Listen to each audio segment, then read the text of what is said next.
zdaj to povem, mesto, nikoli ne vem, kam me bo pričakalo nekaj, ko prijem. Danes sem šel, sem vedel, bom imel težave. Ampak sem nekaj tam prišel v Vinago in sem dal zdaj znak gor, lahko me tam čaka na Leske gor. Potem, to je to, ne? Čisto vedno, kada se od doma odpravim, je to meni vprašanje, osnovno.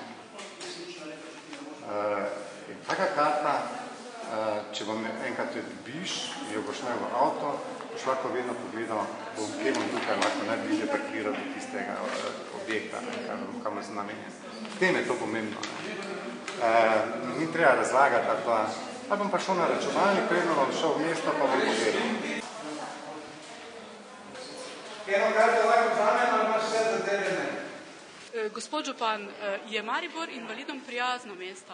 Ja, po novem je Maribor invalidom prijazno mesto.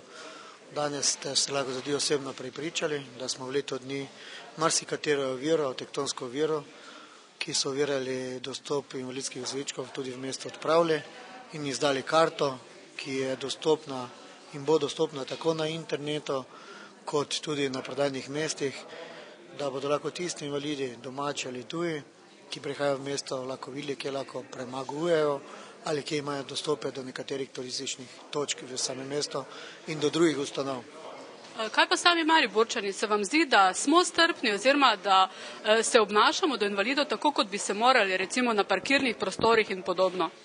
Mariborčani se obnašamo do invalidov strpno in jih jemljemo enakovredne v družbi, da pa so vozniki tisti, ki nimajo kulture in po domače povedano higiene, ki bi kakorkoli upoštevali, da parkirno mesto, ki je označeno za potrebe parkiranja invalidov, teh predpisov ne spoštujejo.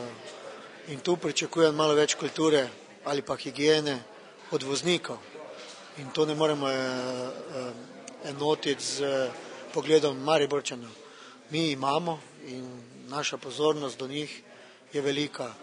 Zato, ker vse objekte, ki gradimo v občini, vse objekte, ki kakokoli preurejamo, skrbimo, da je tudi ta kategorija ljudi, ki je med nami prisotna, zadovoljna in da ima normalen dostop kot vsi ostali občani, ki so zdravi.